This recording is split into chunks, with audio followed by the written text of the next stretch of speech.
All right. Good morning, everyone. We'll get started.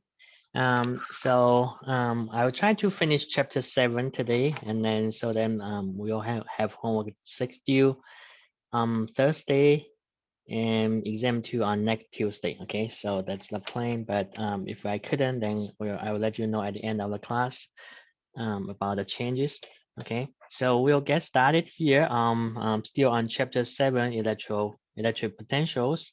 Last time we introduced the concept of electric potential. So this again is similar to um, the way that we did for gravitational potential. So basically, in electric field, if you have electric force doing work, then electric potential is going to be changed. Okay, electric force is a conservative force.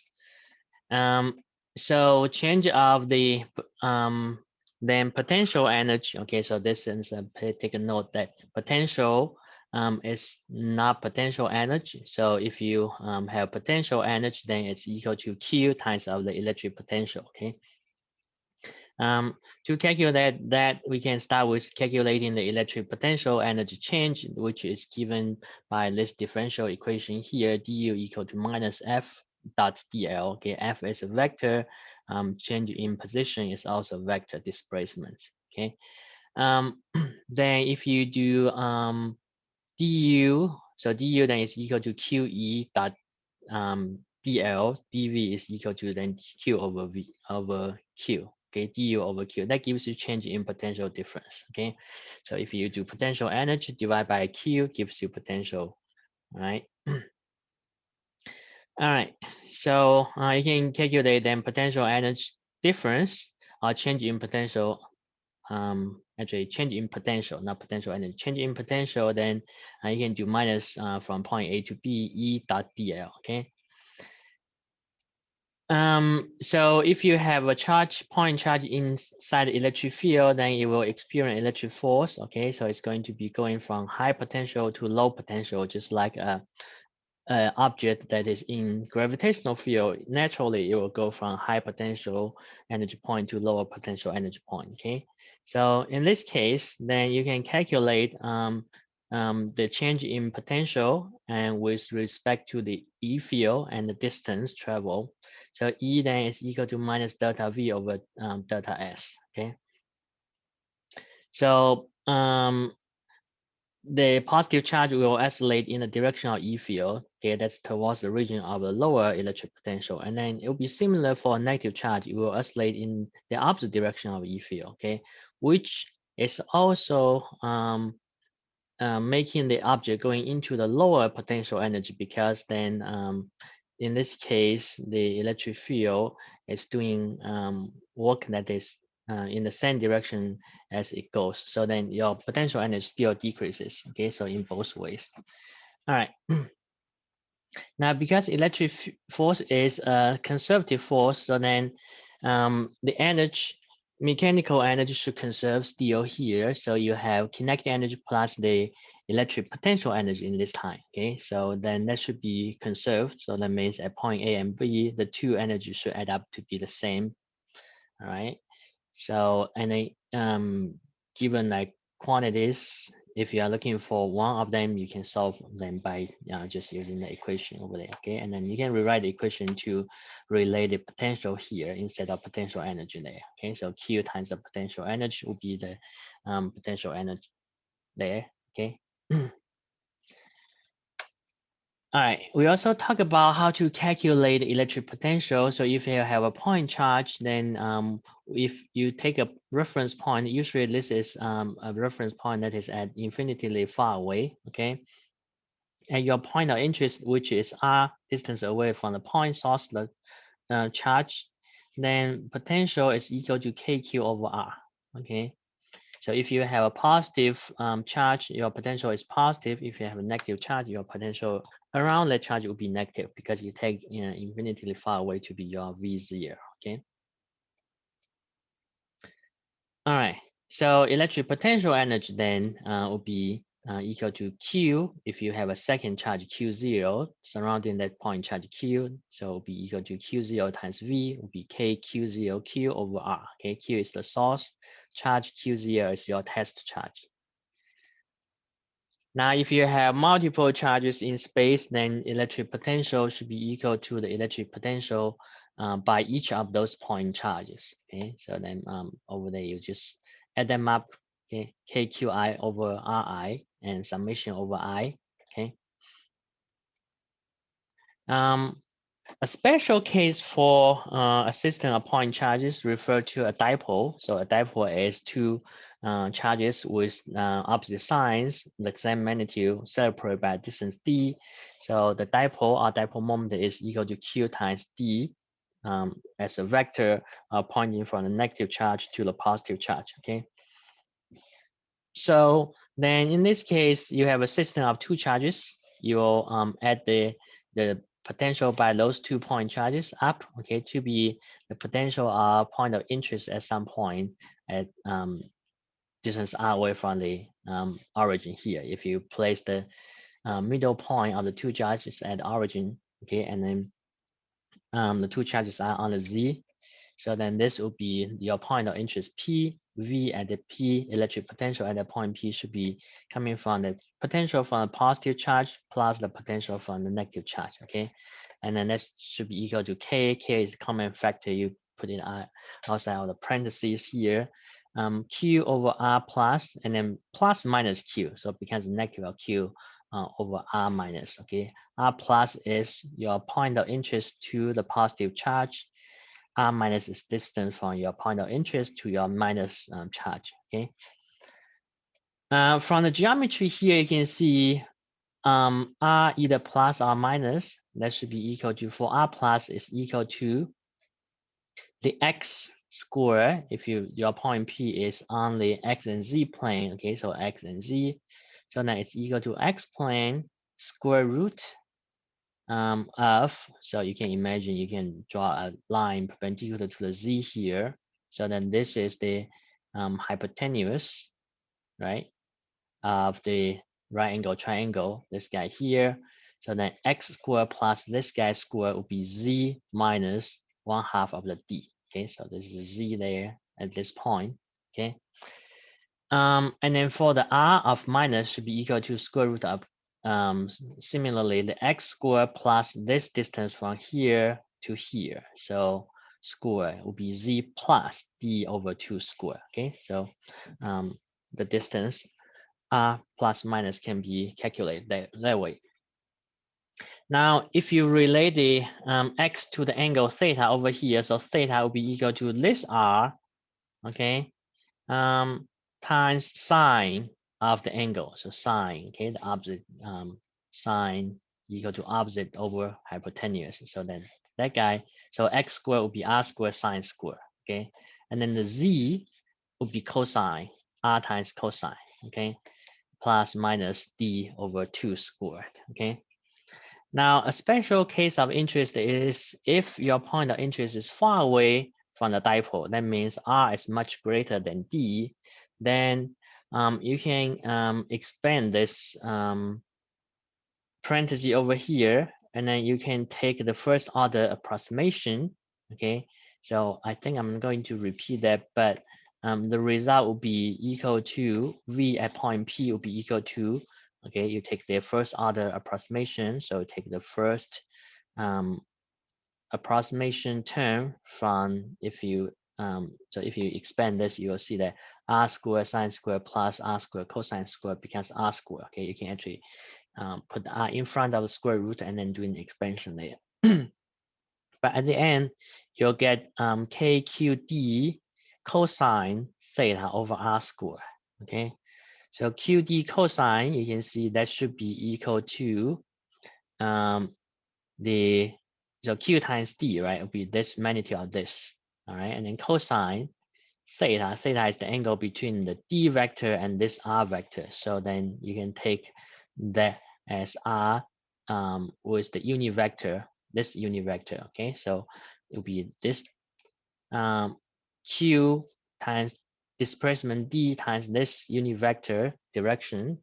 So it will be dot product of the two. Okay, p dot r, that means magnitude of p, magnitude of r with the head will be 1. So qd cosine. Okay, so the potential at far away of a dipole will be equal to k, the dipole moment dot the unit vector r over r square. Okay.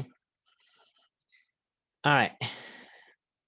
And then last time we also talked about the electrostatic energy, potential energies. If you have a system of say multiple charges, in this case 3 charges, then the total work required to put them close to each other in space is equal to this guy k q1 q2 over r12 plus k q1 q3 over r13 plus k q2 q3 over r23. Okay.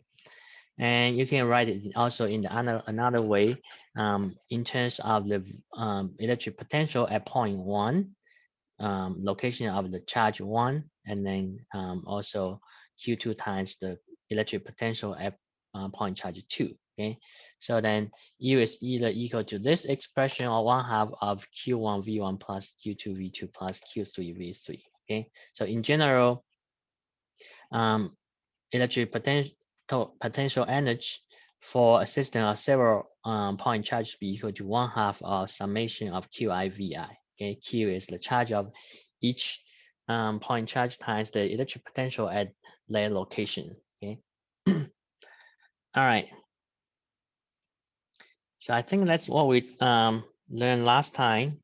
So today we are going to look into details of calculations of electric potential V, okay, for continuous charge distributions. Okay, so we just learned that for a system of point charges, you sum up the electric potential by each charge point at your point of interest. Okay, so summation of that. Now for charge distributions, you might have 3 different charge distributions though for 1-dimensional line charge distribution, okay? And then 2-dimensional surface charge distribution and 3-dimensional volume charge distribution.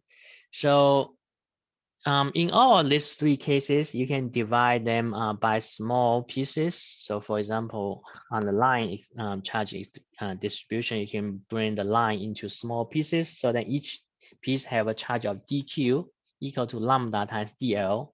And then you can just treat it as a point charge, right? Then according to system of a point charges, you do summation. In this case, because you have continuous charge distribution, you divide it into small pieces, and instead of doing summation, you are actually doing integration.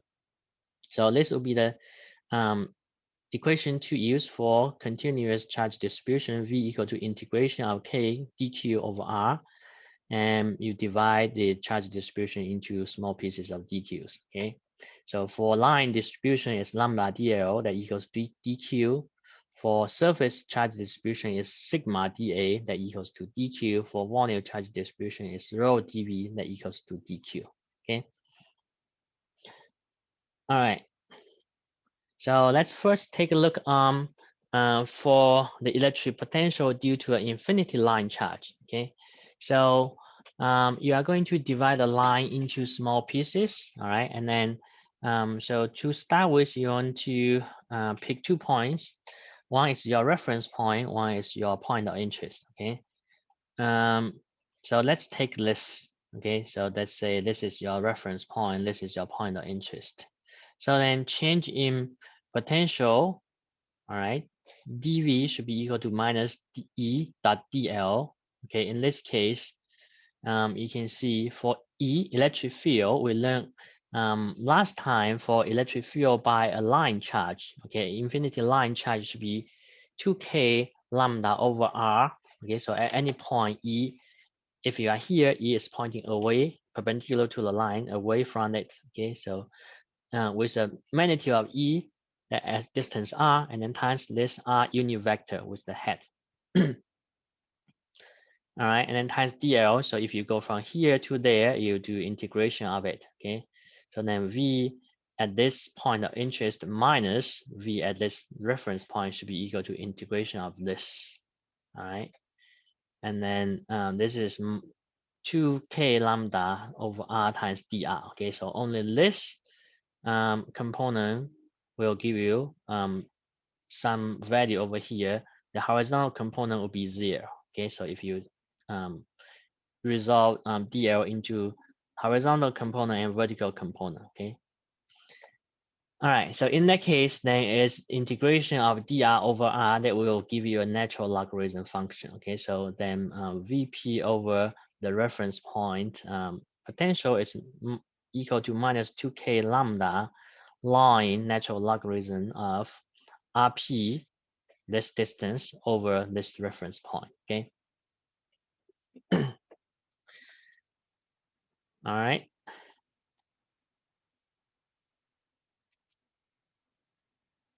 Um, So if you have a ring charge distribution, so let's say there's a uniform charge distribution through a ring. Okay, so this is kind of like a line, all right, but a curved line. So in that case, you can divide the ring into small pieces again. So then dq will be equal to, in this case, will be equal to the total q over the circumference and then times this small um, length. Okay, all right, but let's just take that as dq. So then again, potential at your point of interest p over here, this should be equal to integration of k dq over r. R is this distance. Okay, this is equal to square root of z squared plus a squared. This is the hypotenuse. Okay, now if your p is chosen, a is constant, then z is also constant. Okay, so r is also constant.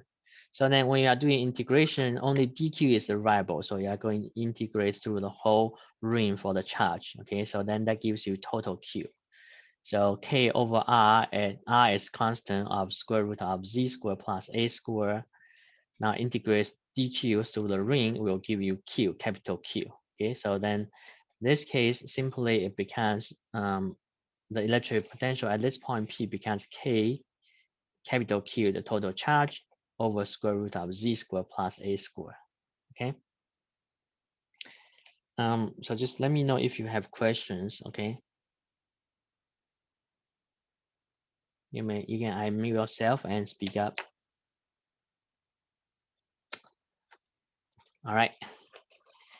Now, if not, then we are going to now expand this concept into a surface charge distribution. Okay, so to start with, we'll start with a uniformly charged disk. So in this case, you have a disk here. Okay, now you can cut the disk into small pieces of rings. Okay, so in this case, you take the ring, a radius of a, right? So then a is a variable. A can go from anything from 0 to the radius of the disk, right? Starting from center over here. Because we just derived that for the ring, the V is equal to K capital Q over Z squared plus A squared. So then if this is the ring out of the disk, then capital Q now becomes dq, the total charge on the ring here, all right? So then that gives you dv at the point of interest p, okay, equal to k dq over square root of z squared plus a squared. Okay, in this case, you have dq instead of capital Q. And for dq, if this is a uniform surface charge distribution with the density of sigma, okay, so sigma, so then dq will be equal to sigma times the area of this little ring, or kind of strip there. So be circumference of it times the thickness of it, dA, okay, thickness of it. So 2 pi a times dA would be the area times sigma. So this thing is your dq, all right? Total electric potential at point P, you should be doing integration of A dA from 0 to R. Okay, so integrating from 0 to R, integrating of this guy give you total electric potential V. Okay, you can so the variable here is A is your variable. Okay, so K and sigma and 2 pi, they are constants, so you can move them out. Okay, so integration of A dA, all right, or actually there's a couple like 2 steps missing over here. I can show you the work here on the paper here. So V, if you do V equals to 0 to R K sigma 2 pi A dA over square root of Z square plus A square. Okay, let me now stop sharing so you can see a better view here. All right, so A is your variable here. Okay, so K, sigma, and pi, they are constant numbers, so you can move them in front of your integral. So you can do K or pi K sigma integration 0 to R 2A dA square root of Z square plus A square. Okay, so if you have variable as A, now you have A dA, you have A square here. So actually, if you do derivative of A square, that would be 2A dA, right? If A is a variable. So then here you are actually having this guy, so you can replace that. So then this becomes pi K sigma dA square, right? Over square root of Z square plus A square. Okay, so A square now becomes your variable. So now your integration should be from 0 to R square. Okay, and derivative, so this integration of this will give you actually Z square plus A square square root. Okay, so if you do derivative of this would be equal to, this is to the power of half, so then 1/2 comes down, and then Z square plus A square to the half would be -1, right? If you do derivative, bring the order down by 1. So then this is 1/2 times square root of Z square plus A square. Okay, this will give you -1/2, which means 1 over square root. All right. So then this integration will be just pi K sigma. Now there's a factor of 1/2 here. All right. So then this is, let's see, so it should be twice, okay, of square root Z square plus A square, and then from 0 to R square. Okay,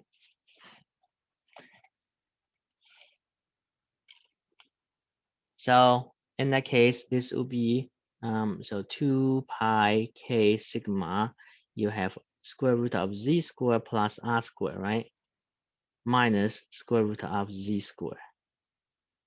Okay, so that's your final result here for the V. Okay,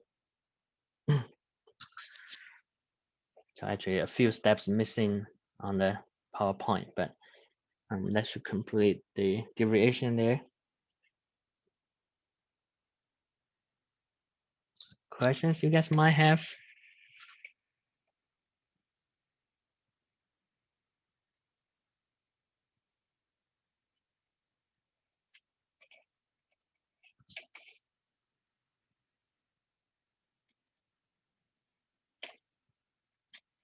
Excuse me. Yes. I was looking back on the previous slide. Okay. Let's see here. Let me look. This Okay, one? so Z, is that representing the, what exactly is Z representing here? Which slide are you on now? The V on the axis of a uniformly charged disk. Charge disk. Yeah. Z is the distance from your point P to the disk. So Z, so the point P is basically on the Z axis. Okay. Okay. That is Z away. Okay, I see a little Z there. Yeah. Okay, now and then, okay, that makes sense. Thank you. All right.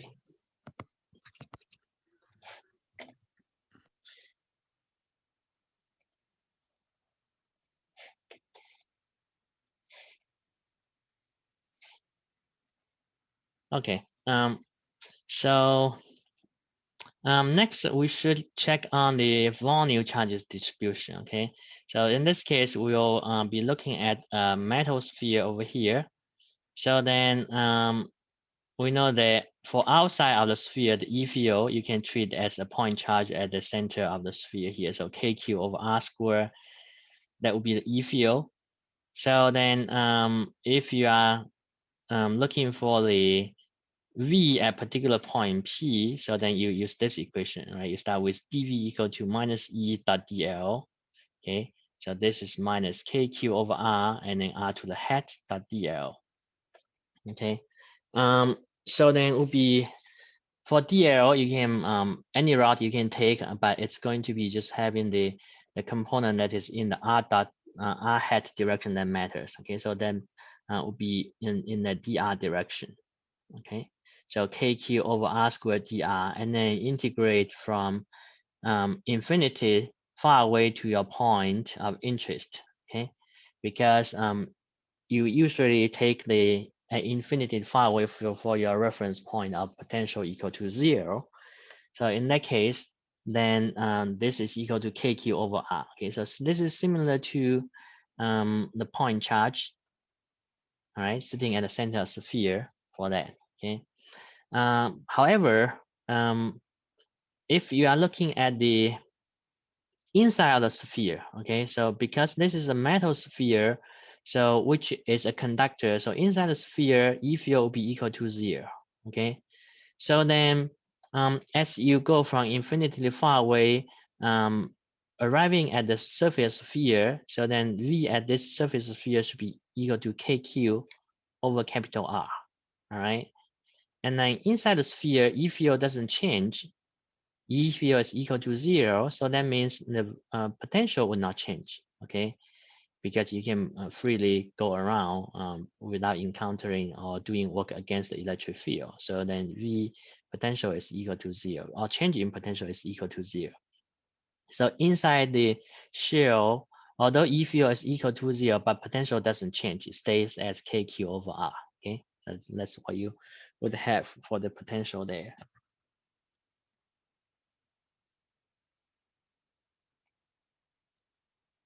Okay. So on this one, we will take a look on one example here. This one says a metallic sphere of radius 2 centimeter is uniformly charged with 5.0 microcoulombs and stands on an insulated stand surrounded by a large metallic spherical shell. So this is a sphere, and then there's a shell.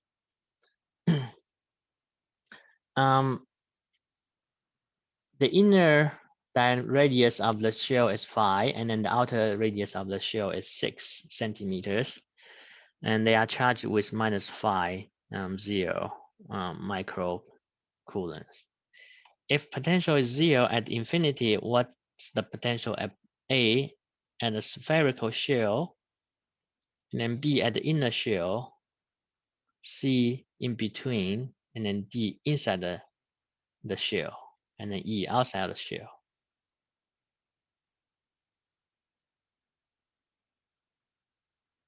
All right, so you are basically looking for electric potentials at different locations here.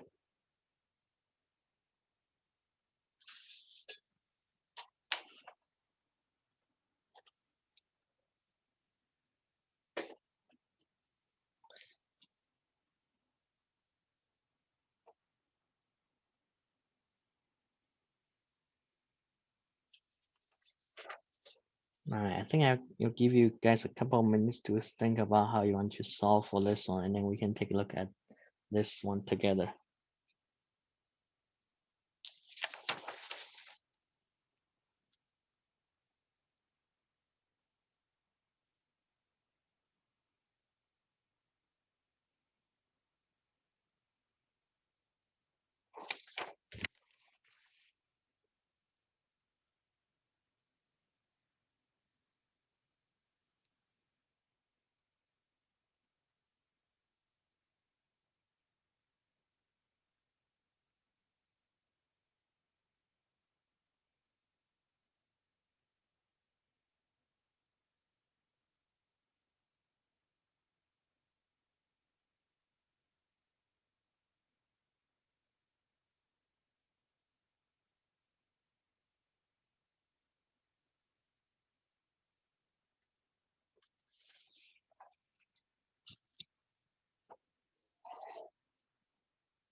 All right. Um, so let's take a look here together. So it says at infinity, V at infinity is equal to 0, right?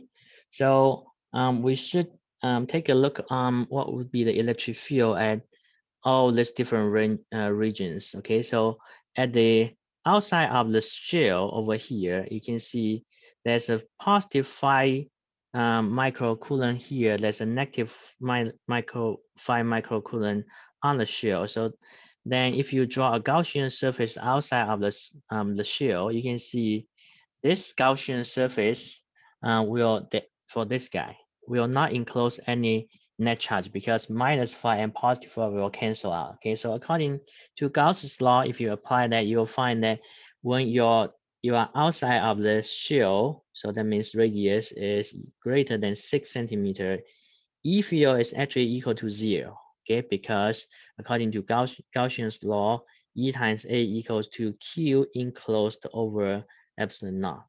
But this is the two charges will add up to be 0. So this is 0. Okay, so then E will be 0.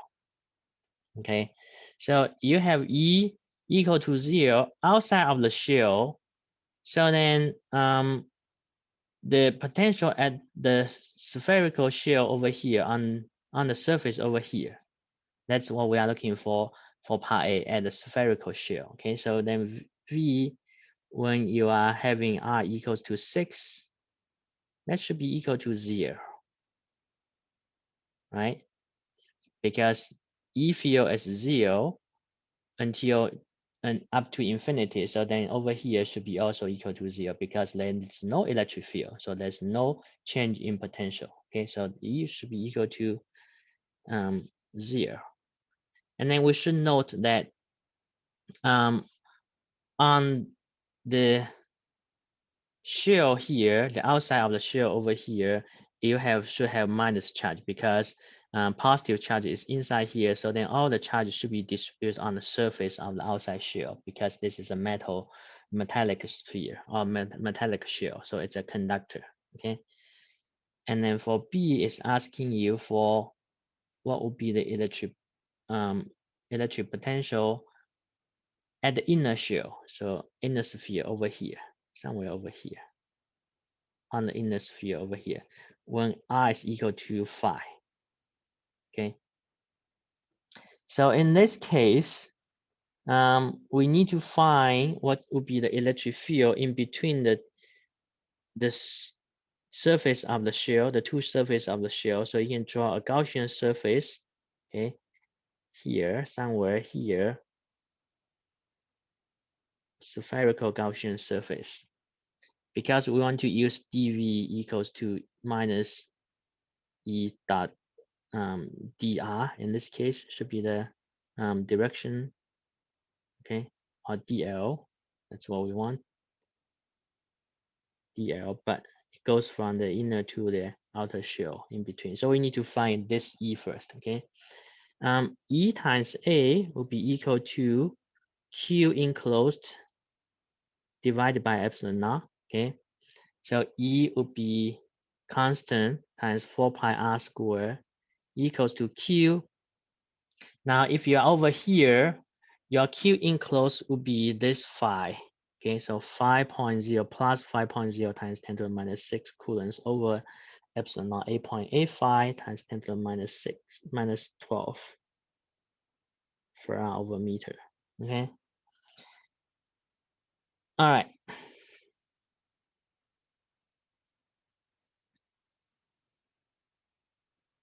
We can just use the symbols for right now.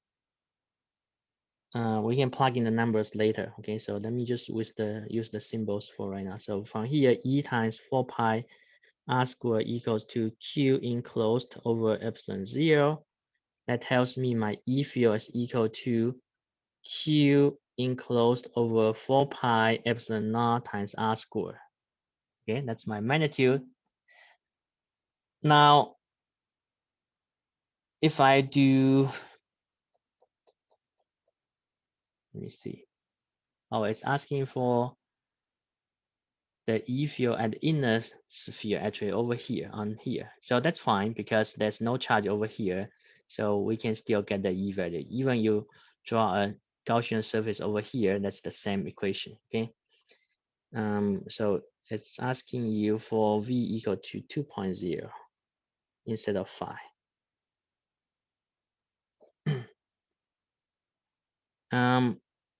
So then you'll be integrating for delta V.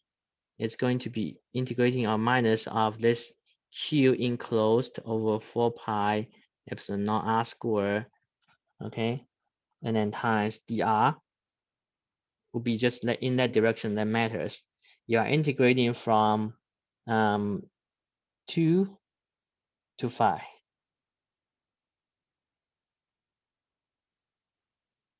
Actually, you are integrating from here to here, okay?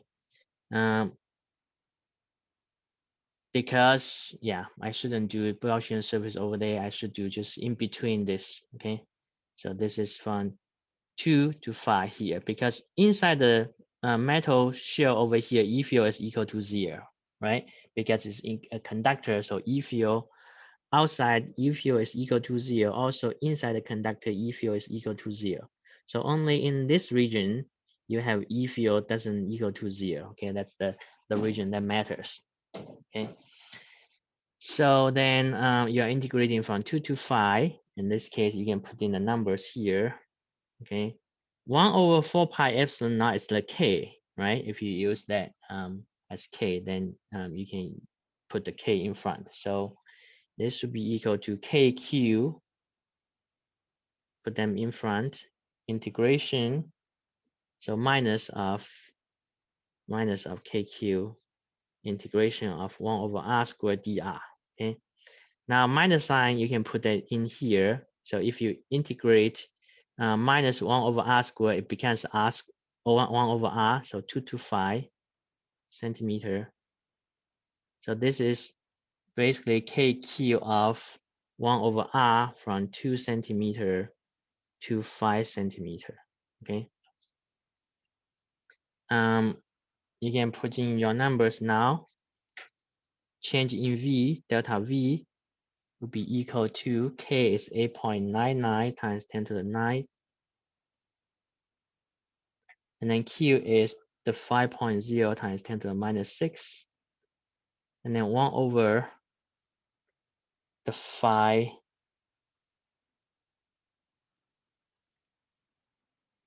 Let me see.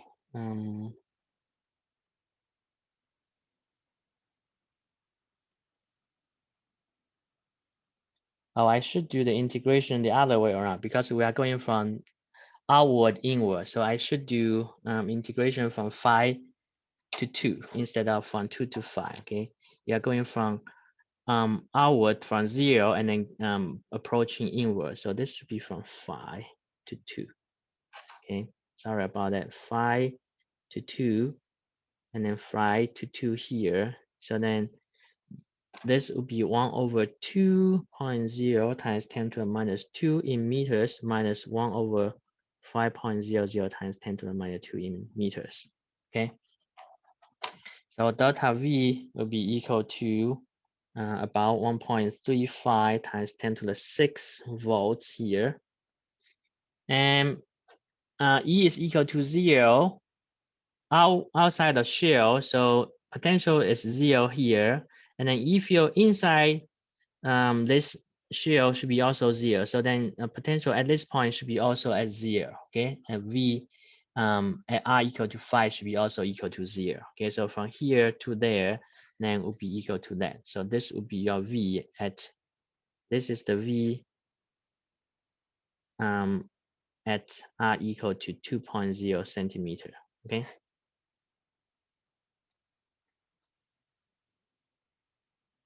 Questions you guys might have? I'm going to pause for a few seconds here.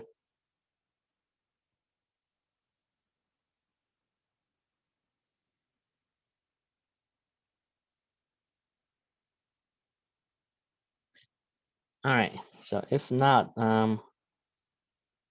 we can move on to part C. It's asking you what will be the potential between the space between the two. Okay, so you're looking for potential in between these two. Okay, so then you are doing delta V equals to integration, in this case, KQ, all right?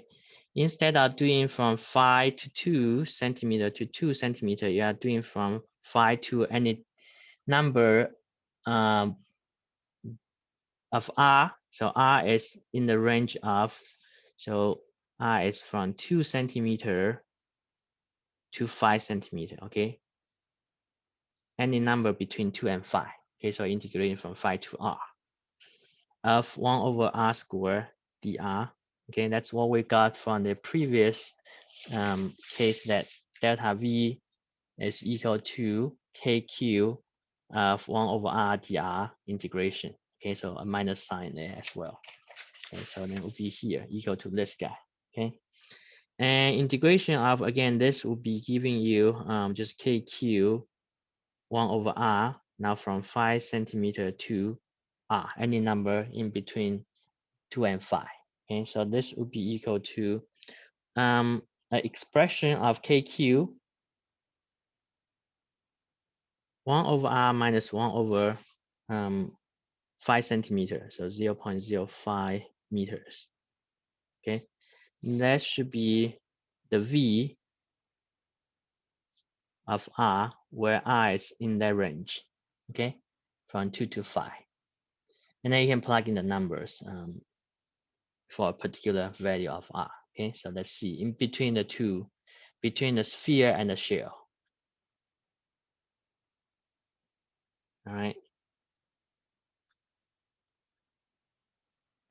For D is asking for inside the sphere. So inside the sphere, this is a metal sphere. So then E field inside should be equal to 0, right? So anything inside the sphere, you should have the same electric potential, because E inside the E is equal to 0 inside the sphere.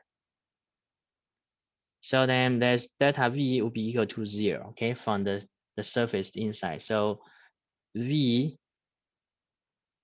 inside the shell, inside the sphere, should be the same as at the surface, which is what we solve in part B, right? So which should be 1.35 times 10 to the 6 volts, okay? Same as on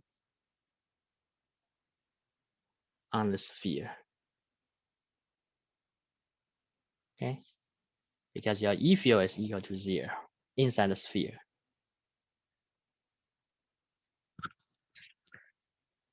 Part E is asking outside the shell. So outside the shell should be 0. Okay, so I think we kind of covered that when we started. Because outside the shell, your E field is equal to 0. So between from the shell to infinitely far away, the electric potential is 0. So then outside the shell should be 0. Okay, so E is equal to 0. So V will be equal to 0. Okay, V equal to 0 when R is greater than 6 centimeter. Okay, because that's outside the shell. Okay. Questions you guys might have?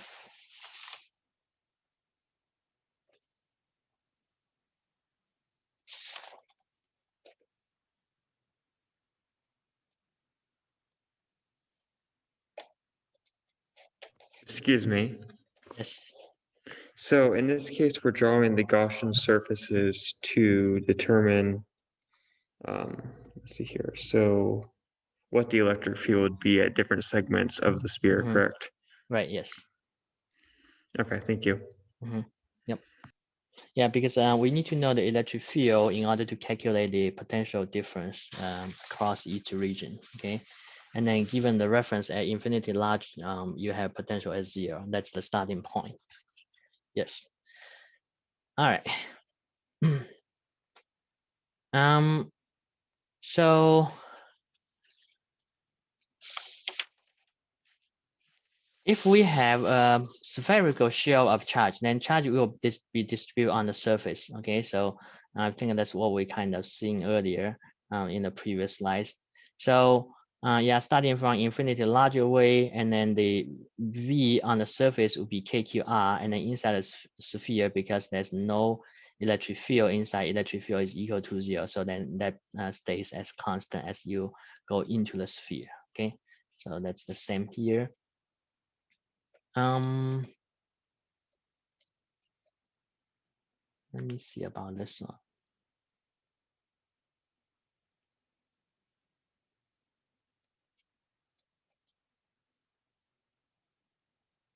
I think I'm going to skip this example here. And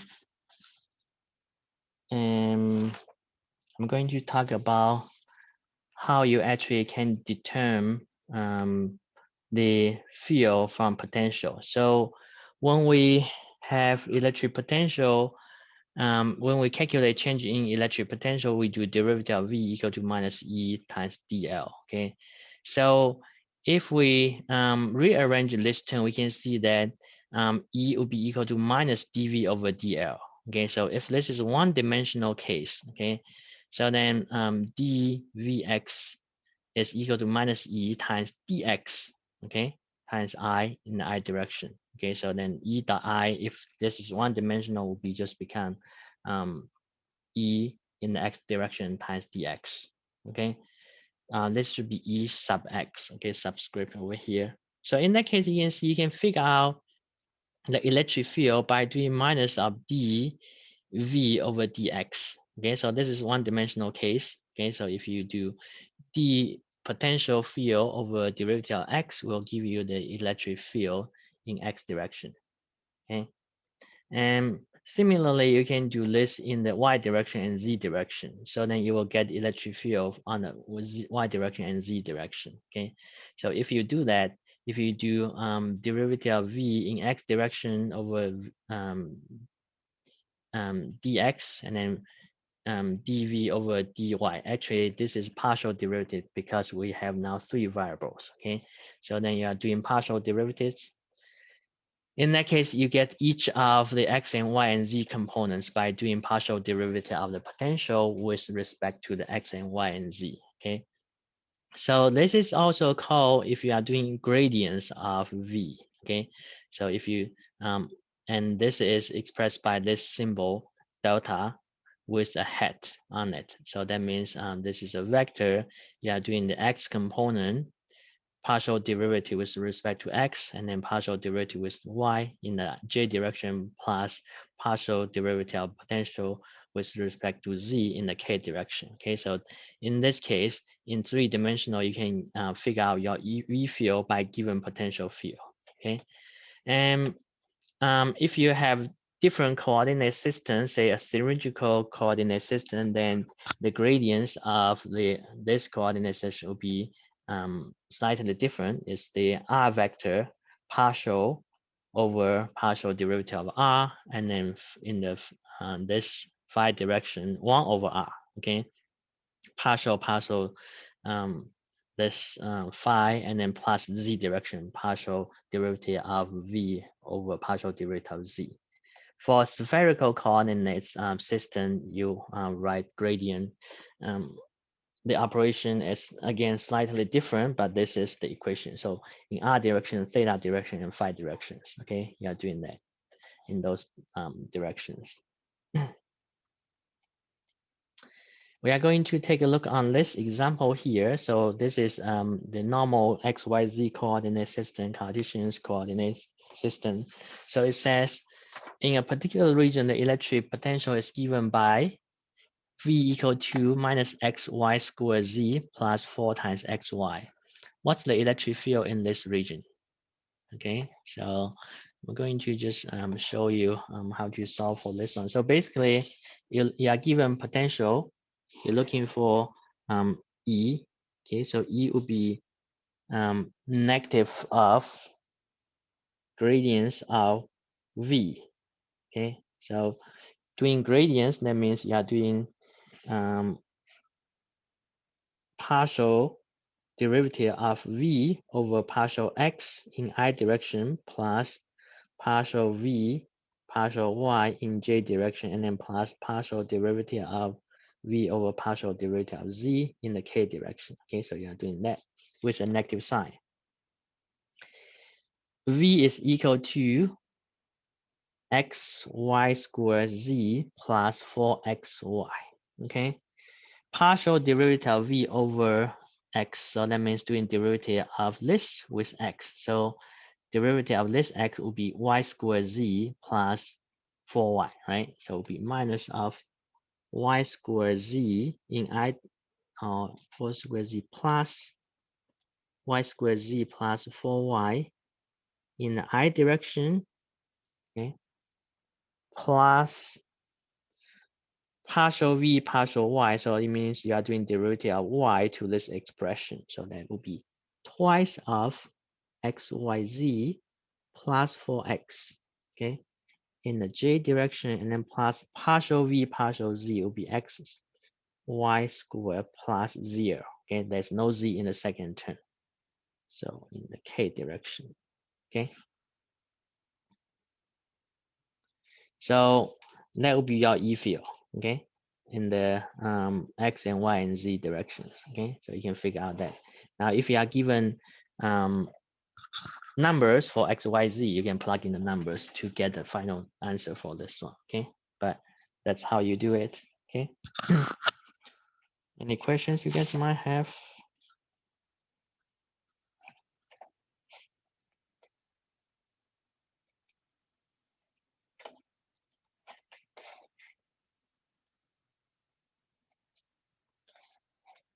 All right, if not, then we'll be taking a look on equipotential surfaces, and then for some like character of conductors again, okay?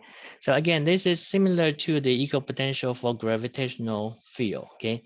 So for two-dimensional equipotential plot is called contour plot, okay? And then for electric field over here, so if you have equal potential lines, they are perpendicular to the electric field lines, okay? So the purple lines are electric field lines, the greens here are the equal potential lines, okay? So this is, at any point, this is 0 volts, 10 volts, 20, 30, 40, etc., okay? If you have charge, like spherical charge distributions, then equal potential lines are circular because it's KQ over R. So that means at the same R, you have the same potential, okay? And then if it's not spherical, then it's slightly different. But again, the potential lines, equal potential lines should be perpendicular to the electric field lines, okay? Because at any point on the line, you should have the same potential. So that means E would be the same, all right? So then E would be perpendicular to that in that sense, okay? If you have 2-point charges, this is what you guys saw in the lab. So you have equal potential lines in green, and then the purple lines are the electric field lines, okay? So, oh, I think that you guys saw this B in the lab. But if you have 2 like charges, this is what the 2 lines would look like.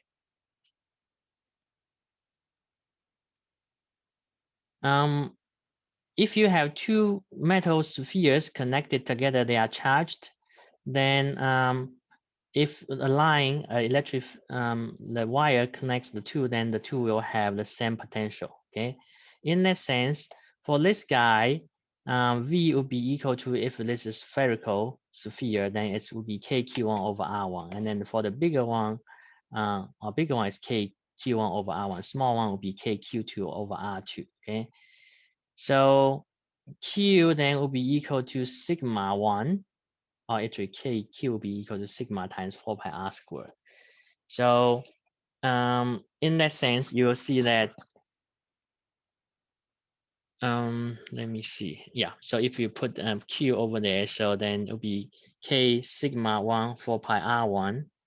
Okay, so sigma times R1 squared over this guy becomes sigma times R1. So basically sigma 1 R1 will be equal to sigma 2 R2.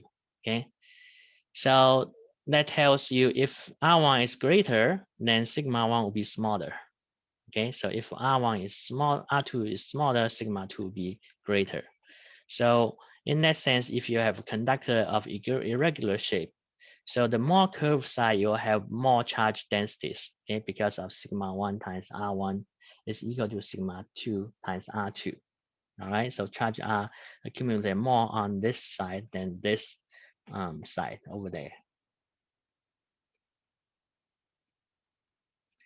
And then also here, so the charge will be more on the sharp edges, okay? All right, some applications of electrostatics. A Venn diagram generator can use to produce charge, and then for the experimental use, okay? So charge can be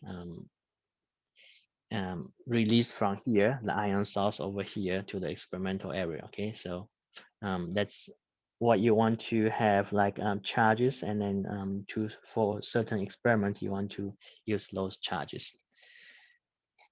Also, like the printers we use today, there's electric field inside it. Then the inks are charged. Okay, so then you can project the inks to certain areas to print out stuff. Okay. All right. So also for the laser print, okay, that's the same mechanism. So basically, there's an electric field that you can control. You can vary the field. Okay, so then you can project your ink to a certain area of the paper on the paper. Okay. All right. So I think I'm going to skip this one, but going back to the example I skipped, I'm going to give you the answers to that one. So in case you guys are interested in outside of the class, you can try this one by yourself. Okay. So for this one, the answers to part A would be, or part A, you are looking for the radius. Radius is equal to 0.600 meters. Okay. On this guy.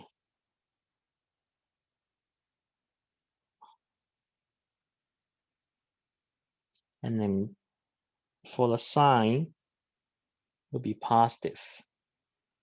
Okay, positive charge that's on the sphere. Okay. All right. So I think I kind of rushed through this one. So yeah, so we are on track. So to keep the homework 6 to be due on Thursday. Okay, so it's only 2 days, a little bit more than 2 days from now. So make sure you actually do your homework by that time. And then, as I mentioned on Tuesday,